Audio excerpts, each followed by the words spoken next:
뭘 보려고 이거 지금 다 설마 뭐 전쟁을 하거나 스파이 이런 거 아니지? 아닙니다. 영국 같은 나라들도 거의 다 독일제 쌍안경 이런 거 썼거든요. 전쟁이 터지니까 밀수를 하기로. 그러니까 독일 정부랑 직접 공식적으로 한 거야. 공식적으로 접촉을 했대요. 좀 이상한데 전쟁하자고 서로 적국끼리.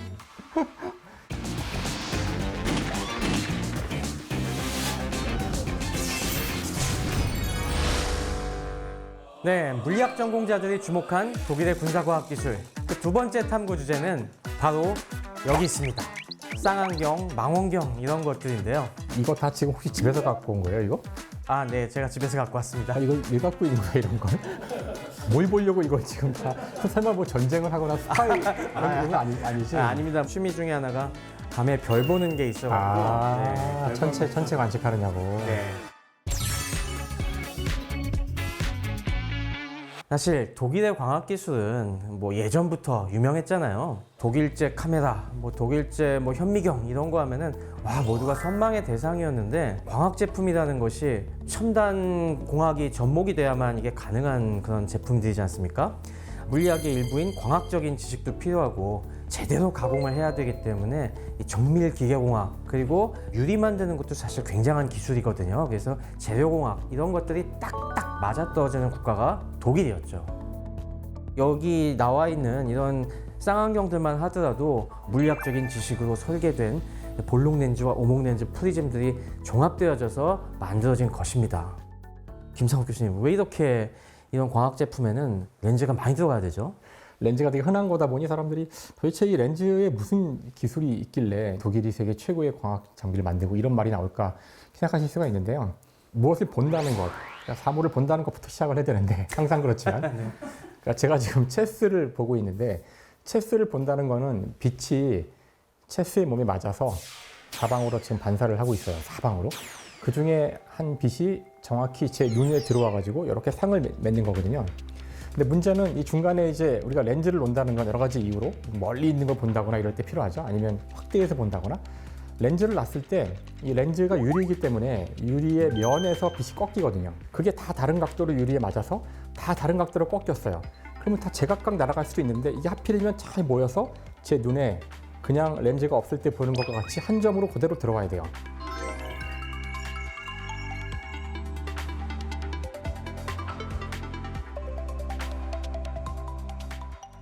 그게 되기 위해서는 이 유리는 어떤 형태로 빛을 꺾어야 되는지를 계산을 해야 돼요. 실제 계산을 할 수 있어요. 해보면은 간단하지가 않다는 걸 알게 되고, 그러니까 복잡한 구조가 나오고요. 첫 번째. 두 번째 문제는 우리가 렌즈를 만들 때 여러분이 이 렌즈를 깎는 게 쉽다고 생각하시겠지만 전혀 쉽지가 않아서 저희가 지금 이야기하는 2차 세계대전 뭐 그런 옛날에 이 렌즈를 깎는다는 것은 보통 사람이 손으로 이렇게 깎았어요. 그래서 저희도 이제 물리학과에 가면은 학생들이 이걸 해보게 하는데 힘을 한쪽을 너무 강하게 주면은 그쪽이 많이 깎이기 때문에 면이 고르게 안 되거든요. 고르게 되도록 이렇게 잘 이렇게 하면서 깎아야 돼요. 예전에 진짜 이거 깎는데 조금만 잘못해서 너무 많이 깎였네 하면서 다시 밀고 다시 깎고 했던 그런 경험이 나네요. 근데 그렇게 깎을 수 있는 렌즈의 모양은 구 형태가 돼요. 그러면 구면으로 만들어진 렌즈를 놨을 때 아까 제가 말한 대로 한 점이 한 점으로 오느냐? 일반적으로 오지 않아요. 우리가 그런 것들을 수차라고 해요. 수의 차이가 생긴다는 건데 한 점이 한 점으로 오지 않고 퍼져서 들어온다는 거죠. 이 면에 의한 수차들을 구면 수차라 그래요. 그래서 수차가 있으면은 선명하게 상이 보이는 것이 아니라 한 점이 이렇게 뿌옇게 보이게 되니까 이 수차를 어떻게든 줄여서 이걸 점까지 만들 수 있다면은 가장 좋은 광학 장치가 되는 거예요. 우리 눈도 사실은 그런 아주 클리어한 렌즈인데 이런 게 점점 안 좋아지니까 우리도 보면은 뭐 상이 두 개로 보인다든가 전 빼면 바로 보여요. 뿌옇게. 바로 뿌얘져요, 이렇게. 맨눈은 수차가 많기 때문에 이걸 저 앞에 안경이라는 또 하나의 렌즈를 달아갖고 이걸 보정하는 거라고 우리가 이해하면 되겠네요. 또 하나는 빛이 유리에서 꺾일 때 아마 여러분들 옛날에 경험하셨겠지만 프리즘을 가지고 빛을 대면은 이게 빨주노초파는 모로 쫙 빛이 갈라지잖아요. 이 공기 중에 물방울에서 일어날 때 우리가 그걸 무지개라고 하는데 즉 빛의 색깔에 따라서 다 다르게 꺾일 거기 때문에 우리가 그 중에 하나의 색깔에 맞도록 이 구면을 잘 만들었다 할지라도 다른 색깔에서는 안 맞을 거라는 거죠. 예를 들어 빨간색에 대해서는 이렇게 꺾이도록 만들었지만 파란색은 그렇게 안 꺾이니까 파란색은 좀 덜 꺾어야 되니까 그걸 보상할 수 있는 오목 렌즈를 놓고, 그랬더니 이번엔 초록색이 안 꺾이니까 또 볼록을 놔서 또 걔를 바꾸고, 그 과정에 또 빨간색이 또 꺾이는데 그럼 덜 꺾이게 하고, 이걸 다 고려해서 렌즈를 계속 놔가지고 모든 이 흩어짐을 다 보정해서 결국에 한 점에 모이도록 하는 거, 이런 작업을 해야지만 저 멀리에 있는 전차가 이게 독일 전차인지 뿐만 아니라 위치가 정확히 여긴 것 같은데 이게 뿌옇게 왔다 갔다 하면은 미사일을 쐈는데 거기가 아니면은 안 맞는 거죠. 그래서 이 광학 장치를 잘 만든다는 것은 한 점을 한 점으로 보내는 것이고, 그것은 대단히 어려운 기술이에요. 그래서 뒤에 보시는 것처럼 이렇게 많은 렌즈들을 써서 지금 말한 수차를 다 잡아내야 되는 거라서 물리학과에서도 굉장히 어렵게 다루는 기하광학이라는 부분인데, 저희는 맛만 보고 지나가는데도 어려워요. 맞아요. 그래서 독일이 19세기 후반부터 산학협동이라는 걸 하게 되지 않습니까? 물리학과 교수님들과 산업계 이런 광학업체가 서로 협력을 해서 아주 성능이 우수한 광학 장비를 만들 수가 있게 됐죠. 그래서 현미경부터 시작해서 20세기 초반 1차 세계대전 무렵이 되면은 독일의 광학 제품이 이미 전 세계적으로 거의 석권을 하게 되는데요. 이러다 보니까 이 전쟁이 터졌을 때 이 독일제 광학 장비가 진짜 중요한 물건들이 되는 거죠. 전쟁 안 할 때는 다들 독일 거 쓰고 있다가 맞아요. 독일이랑 싸우게 되니까 문제가 생기는 그런. 그 당시에는 이 군사 강국들, 영국 같은 나라들도 거의 다 독일제 쌍안경 이런 거 썼거든요. 전체 광학유리 수요의 60%를 독일제로 조달했다고요. 30%가 또 프랑스제, 영국제는 한 10%밖에 안 되니까 모든 민간 상점에 있던 이 쌍안경들을 군이 싹 수거했다고 해요. 그리고 심지어 개인이 쓰고 있던 쌍안경 같은 거 있으면은 다 기증하시오라고 해서 그것도 모으고, 심지어 그때 영국 왕실이 갖고 있던 쌍안경까지 기증을 받았다고 해요. 먼저 모범을 보여야 할 테니까 왕실에서. 노블리스 오블리제를 보여줌으로써 이제 민간을 탈탈 수거하려는 그런 거였겠죠. 그 당시에 그래서 어디 대체 공급선이 없나 해서 미제도 한번 써봤다고 해요. 미제를 만들던 회사가 바슈롬, 콘택트 렌즈로 오늘 유명하죠. 그래서 그 바슈롬 걸 써봤는데 미제는 못 쓸 물건이다 그렇게 얘기해서 그때 퇴짜 맞았다고 합니다. 그때면 미국이 거의 뭐 아직 1위 국가니까. 네, 아직은 뭐 독일의 이 첨단 광학 산업에 비할 바가 못 됐었던 거죠. 그러다 보니 독일에서 다시 수입할 수밖에 없다. 잠깐, 지금 전쟁하고 있는데 그렇죠. 그거 어떻게 가능하지? 그래서 그러니까 공개적으로 할 수는 없으니까 밀수를 하기로. 그 파는 사람들은 뭐야? 독일의 반역자인가? 마침 또 독일은 항상 부족한 게 수입 원자재가 부족하잖아요. 그렇죠. 그때 독일이 굉장히 많이 부족했던 게 바로 고무였다고 해요. 고무. 타이어 같은 게 많이 필요한데 그 당시에는 합성 고무를 아직 완성하지 못하던 시기여서 천연 고무로 말레이시아나 이런 영국의 식민지에서 많이 나는 거다 보니까 중립국을 통해서 그쪽에 독일 외교관들과 접촉을 해서 우리가 천연 고무를 너네한테 줄 테니까 너네는 대신 광학 제품을 1대1 교환을 합시다. 그러니까 독일 정부랑 직접 공식적으로 한 거야. 공식적으로 접촉을 했대요. 좀 이상한데. 전쟁하자고 서로 적국끼리. 한 가지 아이러니한 점은 내세우기는 뭐한 일이다 보니까 기록은 최소화했더라고요. 일부 학자들은 이게 얘기만 되다가 결국에 물건은 못 받았다 그런 얘기도 있지만은 제일 유력한 설은 한 2, 3만 개 정도 물물 교환이 이루어졌다는 것 같습니다. 독일제 광학 제품이 그 당시에 또 우수한 게 전투 과정에서 여러 차례 드러나는데 대표적인 게 유틸란트 해전이 또 있었죠. 그거에 대해서 첼스가 한번 저희 카이스트 BBS에 글을 올린 걸 보고 전 처음 알았어요. 해전에 대해서. 기억해 주셔서 감사합니다. 그때도 원래 독일이 초반에 접전할 당시에는 대형이 불리했었는데 결과적으로 독일이 약간 더 영국 전함들을 더 많이 격침시켰거든요. 독일의 우수한 광학 기술로 만든 거리 측정기가 조금 더 정확하게 거리를 측정해갖고 명중탄을 더 많이 날렸다는 얘기가 있죠. 그리고 독일의 광학 기술은 1차, 2차 세계대전 사이에도 계속 발전이 되거든요. 독일이 중요한 기술을 하나를 더 개발했는데 그게 뭐였냐면 바로 무반사 코팅이었다고 합니다. 무반사 코팅. 네. 일반적인 돋보기도 보면 알겠지만 이거 지금 비춰보면은 빛 반사가 심하잖아요. 깨끗하게 통과하지가 않고 표면에서 반사가 심한데 비싼 광학 제품들 같은 경우는 훨씬 반사가 안 되고 투명합니다. 집에 갖고 계신 카메라 렌즈들 대표적인데요.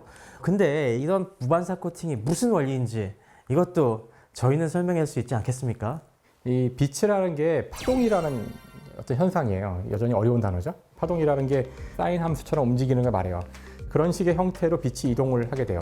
그런데 사인 함수의 특징은 이게 오르락 내리락 할 때 이 오르락 할 때가 플러스고 내리락 할 때가 마이너스예요. 그래서 플러스 마이너스가 왔다 갔다 하게 돼요. 만약에 두 개의 이런 파동이 플러스랑 마이너스가 동시에 만나면은 0이 돼요. 그러니까 플러스가 마이너스를 없애고 마이너스가 플러스를 없애는 그런 과정을 통해서 상쇄시킬 수가 있는데 우리가 이것을 상쇄 간섭이라 그래요.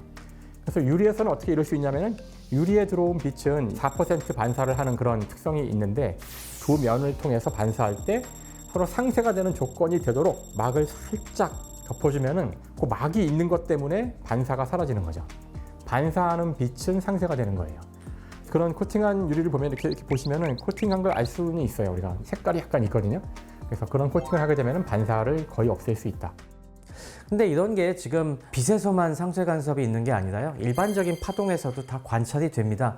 그래서 우리 주변에서 요즘 파동의 이 상쇄 간섭을 이용하는 대표적인 물건이 바로 노이즈 캔슬링 이어폰입니다. 되게 신기한 거죠. 그러니까 이 이어폰에서 자기한테 들어오는 소리를 계속 감시하고 있다가 이렇게 소리가 들어오면은 이거랑 정확히 반대가 되도록 소리를 만들어내요, 자기가.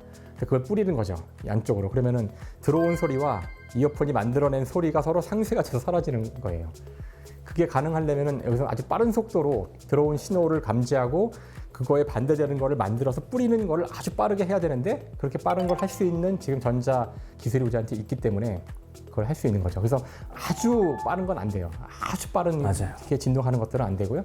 보통 사람이 듣는 정도의 주파수는 아주 빠른 게 아니기 때문에 지금 현재 우리의 전자 기술이 다 따라갈 수 있어요. 그 시간을. 그래서 이런 식의 우리의 상쇄 간섭을 이용한 요 무반사 렌즈 코팅 기술이 이것도 역시 독일에서 개발된 거예요. 그래서 1935년에 그 유명한 칼 자이스사에서 이런 선진적인 무반사 코팅을 개발했다고요. 사실 아까 말씀드린 그 수많은 광학 장비들을 만든 회사들이 사실 독일의 칼 자이스라는 회사인데요. 전설 같은 이름이죠. 근데 재밌는 거는 코팅을 개발한 과학자는 우크라이나 출신 과학자였다고 해요. 그 무기를 가지고 가서 이제 우크라이나 사람들 다 죽일 거 아니야. 그런 게 좀 안타까운 일이죠. 마음이 아프네. 그래서 칼 자이스 렌즈에 보면은 T-스타라는 그런 다층방막 마크가 지금도 있는데요. 코팅한 이런 쌍안경들이 군사용으로 납품이 되니까 군부에서 써보고 우와, 그전보다 훨씬 더 깨끗하고 선명하게 보이는 걸 이거는 전략 기술, 그렇죠. 절대 수출 안 돼. 그래서 이 무반사 코팅 기술을 기밀로 묶어두고 철저히 외부 유출을 엄금했다고 합니다. 그래서 2차 세계대전 당시에 이 무반사 코팅을 한 독일제 광학 제품들이 명성을 떨쳐갖고 독일제 쌍안경 노획하면 그렇게 좋아하면서 썼다는 얘기들이 많이 있죠. 당연히 전쟁이 끝나고 나니까 이런 독일의 기술들을 연합공도 굉장히 탐내갖고 소련은 이게 동독 지역의 예나에 있는 곳이기 때문에 거기 아예 공장을 접수하고 기계를 다 뜯어가서 이 소련의 저런. 기술자들도 다 데려다가 기술 내놓을 때까지 고문하고 기술 지도를 해주게 하고요. 그리고 또 서방으로 탈출한 기술자들이 관련 기술을 많이 넘겨갔고 2차 세계대전 이후에는 다른 국가들도 이런 기술을 갖게 되죠. 근데 역시 뭐니 해도 이런 독일의 광학 기술을 일찍부터 가장 많이 또 전수받은 국가가 바로 일본이었던 것 같아요. 일본이에요? 네. 일본은 이미 2차 세계대전 당시에 동맹국이었기 때문에 그 당시부터 그렇죠. 여러 가지 기술 협력을 많이 받아갖고 일본의 광학 기술이 제법 군용으로는 쓸만한 걸 많이 만들어냈거든요. 그렇지 않고서야 미국이랑 싸웠을 리가 없지. 맞습니다. 그래서 대표적인 게 우리 2차 세계대전 때 가장 일본의 무모한 무기로 꼽히는 게 바로 전함. 야마토지 않습니까? 쓸데없이 거대한 야마토. 야마토에 탑재한 거리 측정기가 당시 전 세계 최대 크기였다고 해요.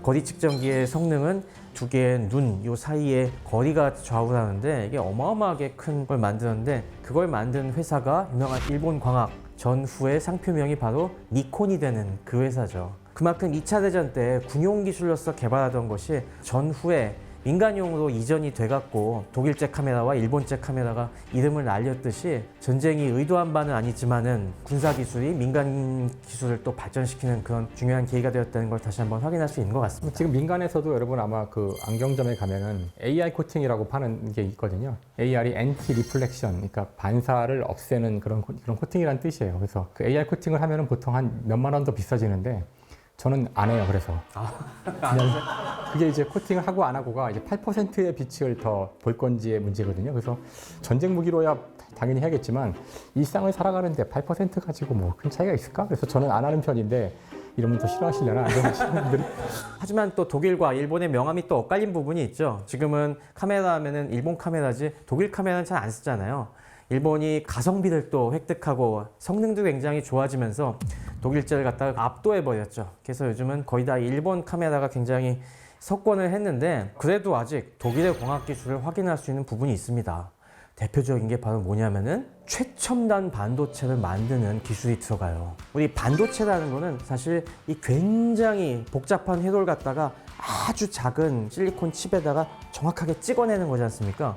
그러니까 이거는 확대하는 게 아니라 아주 이 정교한 패턴을 작게 오차 없이 축소하는 게 핵심이거든요. 정밀하게 만들려면은 점점 파장을 짧게 해야 되거든요. 그러니까 빨간색이 제일 파장이 길고 그리고 보라색으로 가면 갈수록 줄어드는데 지금 기술은 굉장히 정밀도를 높이기 위해서 보라색도 넘어서 극자외선 EUV라는 그런 정도의 광선을 쓰거든요. 근데 문제는 이 EUV는 유리로 렌즈를 만들 수가 없습니다. 왜냐하면 자외선은 유리를 통과하지 못해요. 그래서 뭘로 만드냐면은 그건 또 거울로 만들어요. 이게 광학적으로 설계하는 것도 굉장히 어렵고 특수 재료를 써야 되기 때문에 굉장히 난이도가 어려운 광학 제품인데 전 세계에서 지금 이걸 독일의 칼 자이스만 할 수 있다고 하죠. 이 전쟁을 위해서 만들어진 기술들이 결국에 우리 최첨단 문명의 이기를 만드는 데까지 쭉 이어지는 맥락을 보면은 야, 전쟁사와 과학을 같이 공부하는 게 참 이런 재미가 있구나 하는 걸 다시 한번 느낄 수 있지 않나 합니다. 사실 일상에서 사용되는 많은 최첨단 기술들이 상당히 많은 것들은 다 전쟁 때 개발된 거예요.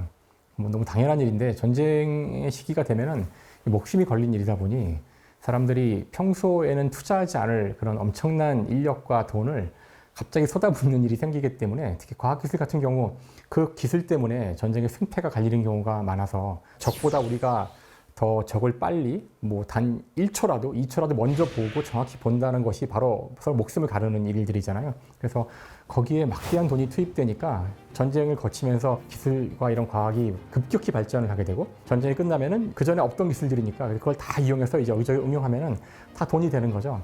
아마 지금까지도 여전히 우리는 2차 세계대전의 그런 어떤 여운이랄까? 그때 개발된 기술들이 여전히 쓰이고 있고 거기서 시작된 기술을 지금도 개발하고 있는 것들이 상당히 많아요.